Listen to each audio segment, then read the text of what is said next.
الحمد لله الذي علم الإنسان ما لم يعلم وأشهد أن لا إله إلا الله وحده لا شريك له الملك القدوس العزيز العلام وأشهد أن سيدنا ومولانا محمدا عبده ورسوله خير الأنام اللهم صل وسلم وبارك على سيدنا محمد صلاة تملأ الأكوان من يومنا هذا إلى يوم القيامة وهو الذي أنزل الله إليه القرآن وعلى آله وأصحابه ومن تبعهم بإحسان أما بعد فيا أيها الحاضرون أوصيكم ونفسي بتقوى الله وطاعته فقد فاز المتقون فقال تعالى في كتابه الكريم بعد أعوذ بالله من الشيطان الرجيم يا أيها الذين آمنوا اتقوا الله حق تقاته ولا تموتن إلا وأنتم مسلمون. Hadirin sidang Jumat yang dirahmati oleh Allah Subhanahu wa taala. Di awal setiap kesempatan khutbah khatib senantiasa berpesan dan berwasiat khususnya kepada diri pribadi dan kepada seluruh jamaah untuk sama-sama kita menjaga komitmen kita dalam beriman dan bertakwa kepada Allah Subhanahu wa taala. Dengan harap mudah-mudahan dengan ketakwaan kita Allah senantiasa memberikan jalan keluar atas segala permasalahan hidup kita, dan kita berharap dengan ketakwaan kita Allah senantiasa memberikan rezeki bahkan dari jalan yang tidak kita sangka-sangka. Wa may yattaqillaha yaj'al lahu makhraja wa yarzuqhu min haitsu la yahtasib. Dan kita berharap mudah-mudahan ketakwaan kita ini menjadi bekal terbaik kita untuk menyongsong hari abadi kelak di akhirat. Wa tazawwadu fa inna khairaz zadi taqwa. Hadirin sidang Jumat yang dirahmati oleh Allah Subhanahu wa taala, dalam kerangka syariat Islam terdapat apa yang disebut sebagai maqasidus syariah, tujuan syariat.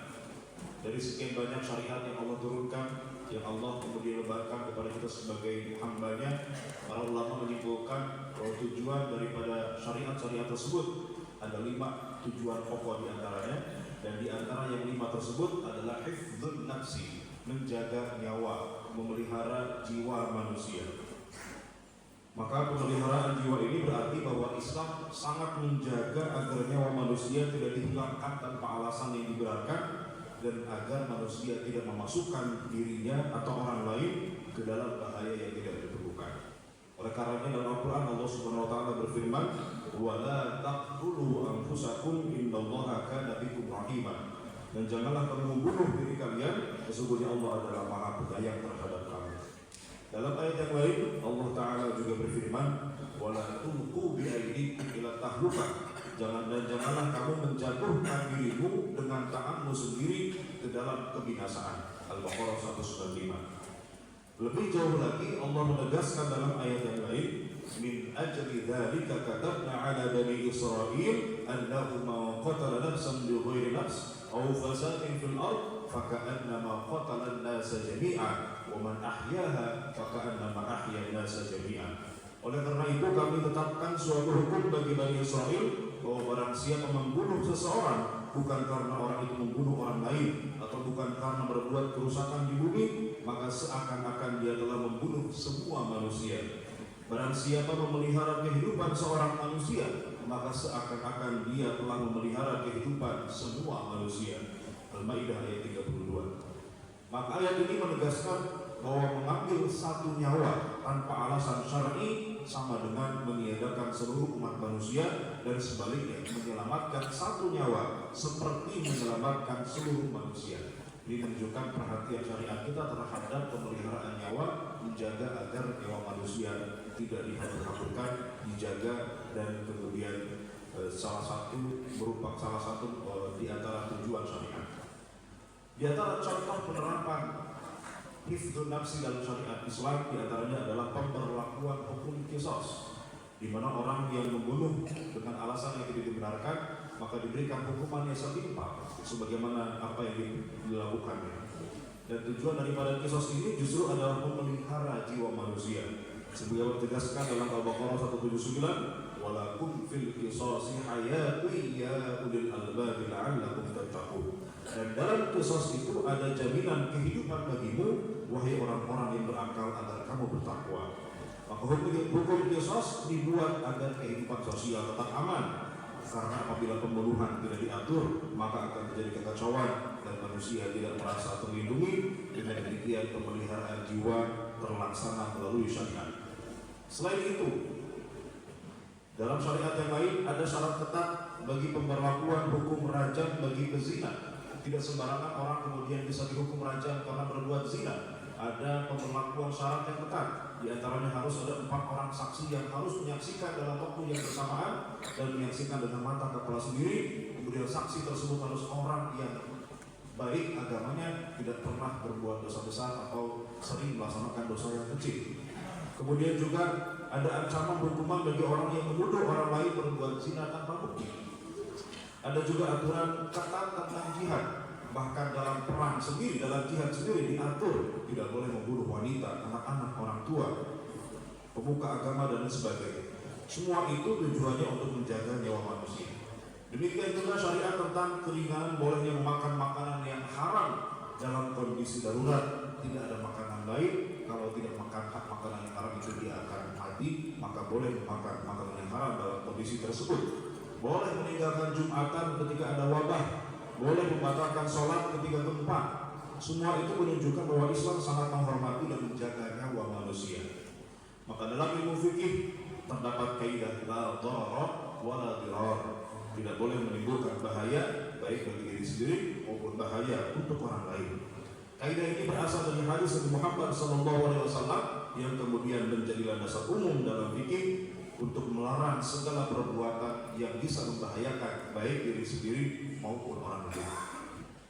Jemaah sidang Jumat yang dirahmati oleh Allah Subhanahu wa taala.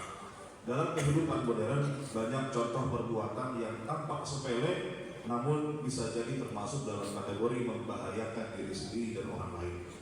Contoh, tidak memperhatikan keselamatan berkendara, tidak memakai sabuk pengaman atau helm saat berkendara. Maka ini bukan hanya melanggar aturan lalu lintas, tapi juga mengabaikan perintah agama untuk menjaga keselamatan jiwa atau hifdzun nafs. Dan juga melanggar sabda Nabi Muhammad SAW, di mana Nabi mengatakan bahwa al-muslimu man salimal muslimuna min lisanihi wa yadihi. Atau juga hadis tentang la dharar wa la dirar, tidak boleh menimbulkan bahaya baik bagi diri sendiri maupun orang lain. Atau contoh yang lain, perilaku di jalan yang bisa membahayakan diri sendiri maupun orang lain. Menjadi lane hogger, orang yang egois di jalan, menutup jalur, tidak memberi ruang bagi kendaraan lain, berjalan lambat di jalur cepat dan lain sebagainya. Maka perilaku ini juga termasuk idrar, perilaku yang bisa membahayakan baik diri sendiri maupun orang yang lain. Mengemudi dalam keadaan mengantuk, menggunakan HP atau ngebut di jalan umum, berkendara dengan cara ugal-ugalan, maka semua ini termasuk perbuatan yang dilarang karena mengandung unsur tahlikah. Sebagaimana dilarang dalam ayat Al-Quran, wala tulqu bi aydikum ila tahlukah. Janganlah kamu menjerumuskan diri kalian kepada tahluka atau kebinasaan. Jemaah rahimakumullah. Maka seorang muslim yang berniat mematuhi aturan lalu lintas karena Allah, maka akan mendapatkan pahala dari Allah Subhanahu wa taala. Sebab innamal a'malu binniyat, sesungguhnya amal itu tergantung daripada niatnya. Maka memakai sabuk pengaman, memakai helm bukan hanya menghindari tilang, tetapi niatkan untuk menjaga amanah tubuh dari Allah Subhanahu wa taala. Memberi ruang kepada kendaraan lain bukan sekedar sopan santun, tetapi juga pembuktian atas keimanan kita di hadapan Allah Subhanahu wa taala. Sebab kesempurnaan iman seseorang akan tercermin pada perilaku sosialnya. Mengemudi dengan tenang, tidak ugal-ugalan, bukan sekedar taat aturan, tetapi juga taat kepada Allah dan Rasulnya untuk tidak zalim dan membahayakan nyawa orang lain.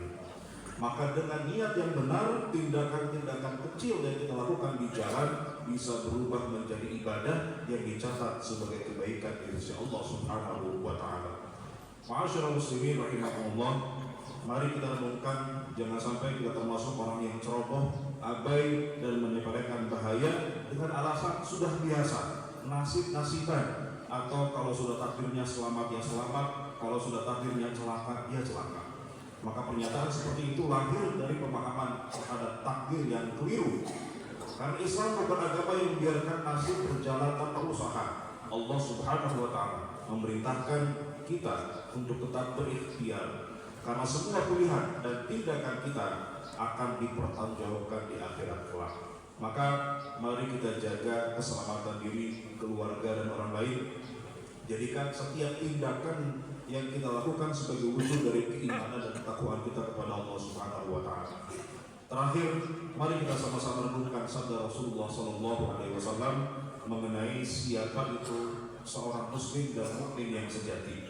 Dalam hadis yang disebutkan, al-muslimu man salimal muslimuna min lisanihi wa yadihi. Seorang muslim sejati adalah orang yang menjaga kaum muslimin lainnya selamat dari lisan dan tangannya. Wal mu'minu man aminahu an-nasu ala amwalihim wa anfusihim. Dan seorang mukmin yang sejati adalah orang yang membuat manusia lain merasa aman terhadap harta dan jiwa mereka. Hadis riwayat Ahmad dan Tirmidzi. Barakallahu li wa lakum fil Qur'anil azim wa nafa'ani wa iyyakum bima fihi minal ayati wa dzikril hakim wa taqabbala minni wa minkum tilawatahu innahu huwas samiul alim.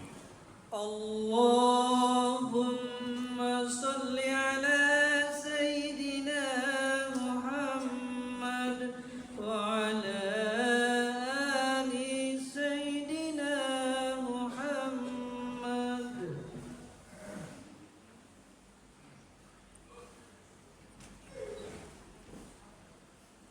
Alhamdulillahi ala ihsanih wa syukru lahu ala taufiqihi wa amtinanihi. وأشهد أن لا إله إلا الله وحده لا شريك له وأشهد أن سيدنا ومولانا محمدا عبده ورسوله لا نبي بعده.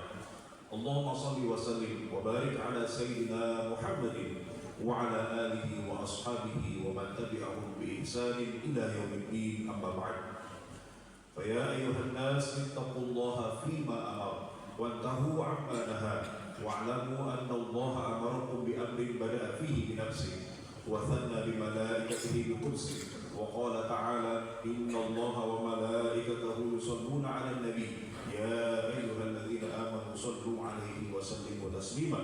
اللهم صل وسلم على سيدنا محمد وعلى آله وصحبه وعلى أنبيائك ورسولك والملائكة المقربين.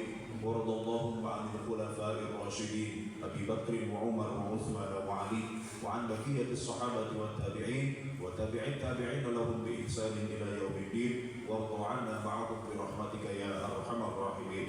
اللهم اغفر للمؤمنين والمؤمنات والمسلمين والمسلمات الأحياء منهم والأموات إنك سميع قريب مجيب الدعوات ويا قاضي الحاجات وغافر الذنوب والخطيئات برحمتك يا أرحم الراحمين. اللهم ادفعنا البلاء والوباء والزلازل والمحن وسوء الفتن ما ظهر منها وما بطن عن بلدنا هذا خاصة وعن سائر بلدان المسلمين عامة برحمتك يا أرحم الراحمين. ربنا ظلمنا أنفسنا وإن لم تغفر لنا وترحمنا لنكونن من الخاسرين. ربنا آتنا في الدنيا حسنة وفي الآخرة حسنة وقنا عذاب النار والحمد لله رب العالمين. عباد الله إن الله يأمر بالعدل والإحسان وإيتاء ذي القربى وينهى عن الفحشاء والمنكر والبغي يعظكم لعلكم تذكرون. فاذكروا الله الذي يذكركم واشكروه على نعمه يزدكم ولذكر الله أكبر. الله أكبر الله أكبر أشهد أن لا إله إلا الله.